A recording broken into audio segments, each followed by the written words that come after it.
tidak sedih kayak gini, marilah kita bedakan antara pekerjaan dengan pribadi. Marilah satukan kita, karena sudah ada simbol Bhinneka Tunggal Ika yang tanah Dharma Murwa tadi. Tidak mungkin kita akan memisahkan kita sebagai bangsa Indonesia. Marilah kita bersatu. Itu rumusnya cuma itu. Jadi apapun pikiran kita adalah saya bangsa Indonesia. Apapun pekerjaan kita ada demi bangsa. Nah, ini memang berat. Karena memang ini ujian dari Allah, apakah kamu menjadi manusia-manusia yang bisa menjadi orang yang peduli terhadap bangsamu yang sudah saya cipta, kan itu loh. Inilah monggo, marilah kita sama-sama berdoa. Kita wajib doakan bangsa ini. Jangan sampai mendoakan itu malah menyalahkan, jangan. Itu feedbacknya nggak bagus.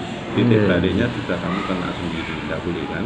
Makanya Allah turunkan petunjuknya kepada para pemikir kami, pemimpin kami, dan berilah kepada bangsa kami ini kekuatan, berilah bangsa kami ini ya kecerdasan supaya kita bisa bersaing dengan bangsa-bangsa lain gitu. Ya udah. Bagaimana kalau di abad sekarang ini katanya kita ini sudah hampir melupakan sejarah, nih caranya membangkitkan lagi sejarah bangsa kita bagaimana? Ini ada contoh-contoh sederhana bahwa pelajaran sejarah menjadi nilai baku, nilai tinggi gitu.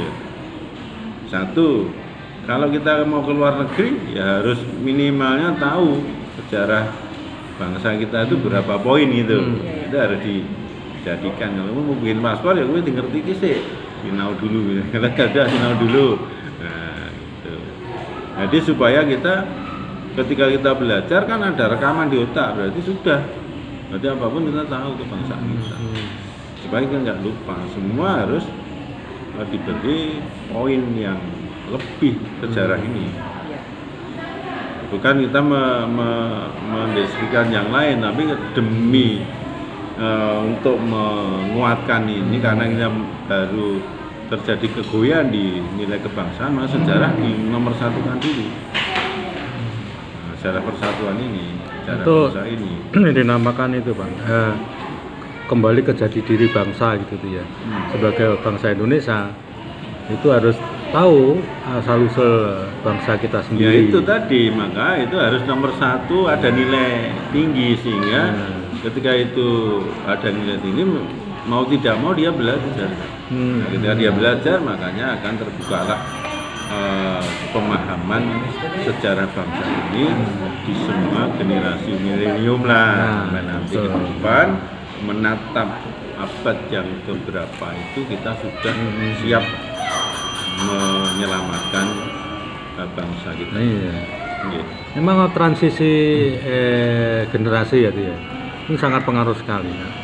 Katakanlah generasi yang tua, muda, terus sekarang yang muda ini dengan perkembangan teknologi. Sebetulnya itu perjalanannya itu halus. Jadi saya seorang yang putra raja. Ya. Perjalanan saya dari dalam sampai keluar ini halus. Nah, tapi ya harus tahu diri.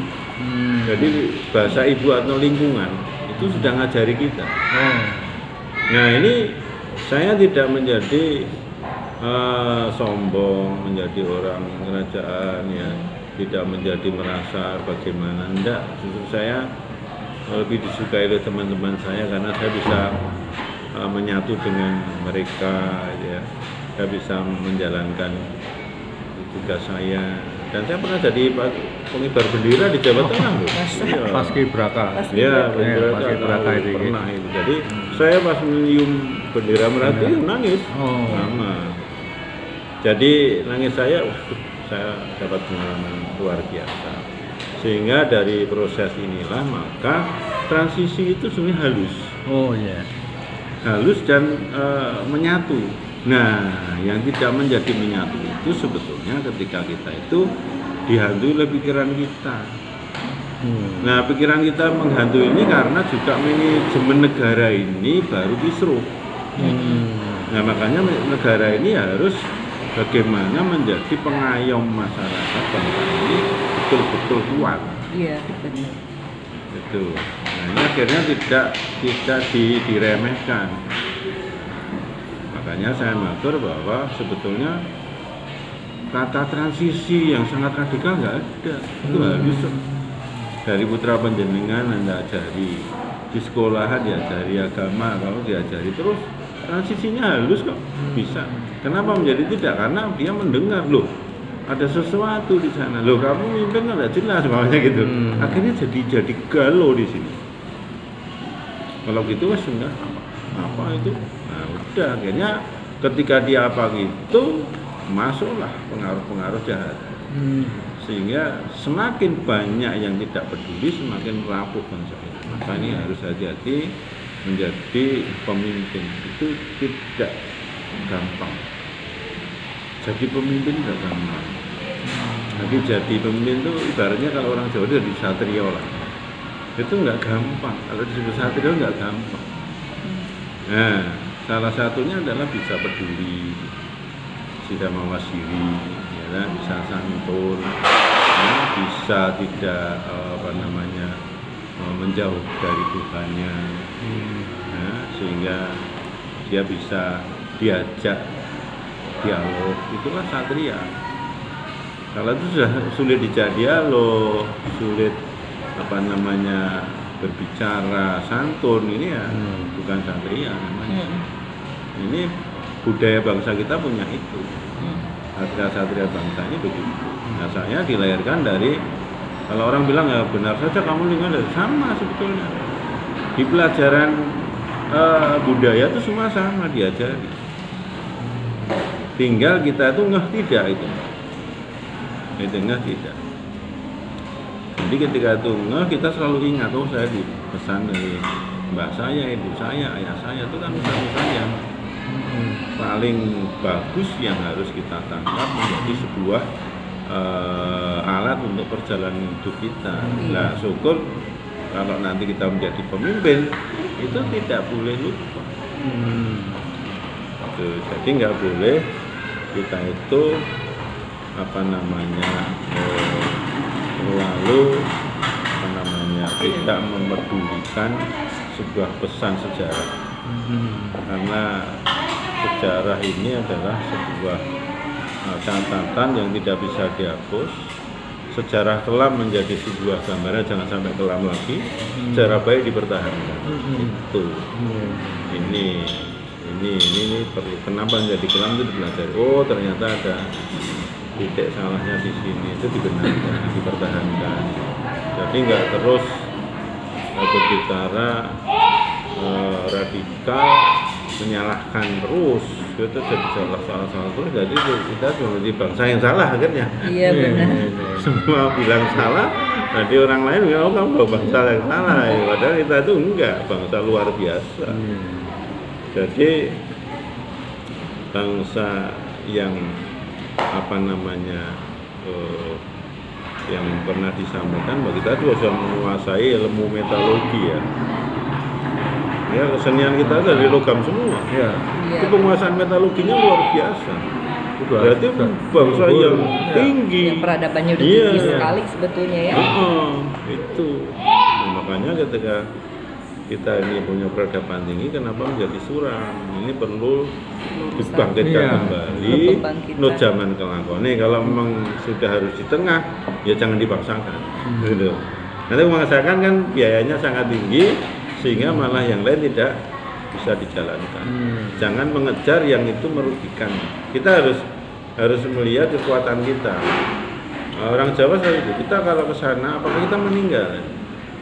Makanya kalau kita sudah merasa bisa cepat, jangan meninggal yang di belakang. Itu ada beberapa dari PP4. Jadi ada 3 gambaran sifat gajah, terus ular, dan juga kijang. Kenapa hanya 3 ini dipakai? Karena kijang ini mempunyai filsafat yang saya katakan tadi, dia lari cepat. Oh iya. Jadi tidak semua lingkungan kita itu bisa seperti kamu cepat. Maka kamu harus kecepatan kamu dikurangi, supaya kamu bisa peduli dengan yang lain. Iya. Gajah ini kan binatang yang paling gede. Kalau kamu jadi besar, jangan menginjak-injak yang kecil. jadilah pengayom malah gitu loh. Ayo. Gajah, maka gajah tuh biarpun besar tapi dia lemah lembut, harus begitu. Nah, jadi ular, kenapa ular? Kalau kamu sudah jadi orang pandai, orang yang jadi dipercaya, jangan jadi provokator. Oh iya. Ini kan yang diandalkan kan bisanya. Heeh. Jadi jangan sampai kamu seperti ular, omonganmu jadi bisa. Iya benar. Kalau negara ini ada orang pandai tapi jadi bisa kan ajur ini. Iya benar. Nah, 3 inilah yang dipesan dari Pakubono keempat juga yang PP4 ya. saya. Ini saya tangkap menjadi sebuah falsafah. Sehingga memang sulit. Jadi saya itu karena punya kayak gitu tuh juga harus tanggung jawab, karena saya juga harus menyampaikan kepada orang banyak bahwa banyak sekali jenis-jenis lainnya. Cuman ini yang sudah sangat mudah kan, sangat mudah dan ini mudah diterima. Memang PP4 pada waktu itu karyanya mudah dicermati, yang luar biasa.